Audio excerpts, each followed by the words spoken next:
दौसा जिला अंतर्गत कोल्हान और सारंडा का जो सीमावर्ती क्षेत्र है, वहाँ पर एक सटीक आसूचना प्राप्त हुई थी, जिसमें कि नक्सली मिसिर बेसरा और अनल का जो टीम है, और ख़ासकर वहाँ का जो मेन मारक दस्ता है, जो अजय महतो, सिंगराई और कांडे होनहागा के नेतृत्व में वहाँ पे कोई बड़ी घटना को अंजाम देने के लिए जमा हुआ है। और ये गुआ और जेटिया थाना के सीमावर्ती क्षेत्र लिपुंगा के आसपास में ये लोग जमा हुआ है, ऐसी सूचना प्राप्त हुई थी। इसी आसूचना के आलोक में संयुक्त बलों के द्वारा एक विशेष अभियान प्रारंभ किया गया। इसमें चाईबासा पुलिस, कोबरा 209 बटालियन की टीमें, झारखंड जगवार की टीमें और सीआरपीएफ की टीमें इसमें शामिल थी। और जब ये अभियान चल रहा था और सर्च अभियान चल रहा था, तो प्रातः करीब 5:15 के अराउंड जो है, जब फोर्सेस सर्च कर रही थी, तो उसी समय जो नक्सलियों ने जो है सर्च टीम पर हमला कर दिया। उसके बाद जो हमारी सर्च टीम थी, और ख़ासकर जो कोबरा 209 की टीम जो कि जिन पर फायरिंग आई थी, उनके द्वारा आत्मरक्षा फायरिंग शुरू की। काफ़ी देर तक ये मुठभेड़ चली, लगभग पौना घंटा से 1 घंटा के करीब मुठभेड़ चली, जहाँ दोनों ओर से गोलियाँ चली। इसके पश्चात जब मुठभेड़ ख़त्म हुई, तो सुरक्षा बलों के द्वारा पूरे क्षेत्र को सर्च किया गया।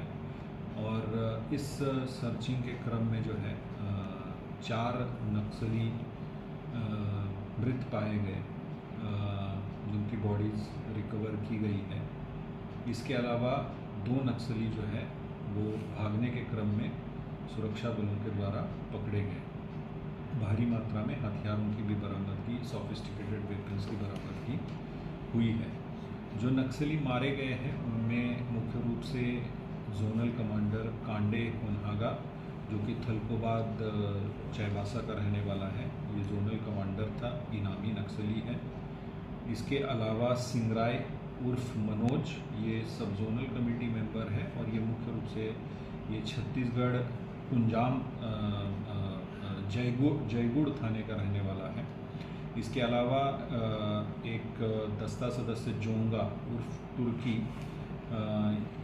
ये बेसिकली एक महिला मेंबर थी दस्ते की, वो, और सूर्या उर्फ ममता देवगम उर्फ मुंडा, ये एक दस्ता सदस्य है। इन चारों की डेड बॉडीज़ रिकवर हुई है। अभी हम लोग ये प्रारंभिक पहचान हुई है, लेकिन अभी जो प्रॉपर प्रोसीजर होता है उसके माध्यम से भी इनकी पहचान कराने का कार्य चल रहा है। ये हमारे जो सोर्सेस हैं उनके द्वारा जो आइडेंटिफाई किया गया है, तो ये प्राथमिक जो इन्फॉर्मेशन है वो है। इसके अलावा जो 2 नक्सली पकड़े गए, उसमें टाइगर उर्फ पांडू हांसदा, ये एरिया कमांडर है, ये हतना बोरू चाईबासा का रहने वाला है, और एक महिला सदस्य दस्ते की बतारी बांद्रा, ये सरजमबुरु टोंटो थाना के रहने वाली है, ये पकड़ाए हैं। ERB हेडक्वार्टर भी ध्वस्त किया गया, जो कि ईस्टर्न रीजनल ब्यूरो का हेडक्वार्टर सरजमबुरु में होता था। इसके अलावा भारी मात्रा में IEDs, एक्सप्लोजिव्स, ये सब बरामद किया गया है। अब मात्र जो है इस क्षेत्र के कुछ इलाकों में माओवादी गतिविधि सिमट कर रह गई है। इस पूरे प्रक्रिया में पुलिस को, CRPF को और ग्रामीणों को भी काफ़ी नुकसान हुआ है नक्सल गतिविधि के चलते। इस क्षेत्र में अभियान के क्रम में कई हमारे ऐसे साथी पुलिसकर्मी जो है वो IED के चपेट में आकर शहीद हुए, या उन्हें गंभीर रूप से वो जख्मी हुए। इसके अलावा जो सिविलियंस थे, जो ग्रामीण थे, निर्दोष ग्रामीण थे, वो भी नक्सलियों के द्वारा IED लगाए हुए IED के चपेट में आकर जख्मी हुए। ये इसमें मैं इसलिए बता रहा हूँ क्योंकि इस जो आज का जो घटनाक्रम है उसमें जो 2 लोग मारे गए हैं, जिसमें कि सिंगराय जो कि छत्तीसगढ़ का रहने वाला है और कांडे होनहागा, ये माओवादियों के इस टीम के आईडी के एक्सपर्ट्स माने जाते थे। और इस पूरे क्षेत्र में आईडी बिछाने का काम, उसकी मॉनिटरिंग का काम सिंगराय को दिया गया था और उसके द्वारा ही आईडीज प्लान किए जाते थे। तो ये एक हिस्टोरिक अचीवमेंट मैं कहूँगा। एक तो क्योंकि जो पहली बार सारंडा कोल्हान में विगत वर्षों में इस तरह की मुठभेड़ हुई है जिसमें कि पुलिस और सीआरपीएफ को इतनी भारी सफलता मिली है, जिसमें कि इनके टॉप कमांडर मारे गए हैं, भारी मात्रा में हथियार बरामद हुए हैं और मुठभेड़ के समय ही माओवादी पकड़ाए भी हैं।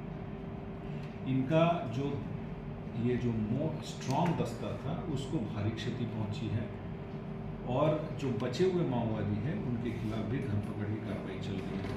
तो सुरक्षा बलों के लिए ये बहुत ही मनोबल बढ़ाने वाली बात है, क्योंकि सिंगराय और कांडे होनहागा जिनके द्वारा जो आईडीज़ का जाल बिछाया जाता था, निश्चित रूप से मैं कहूँगा कि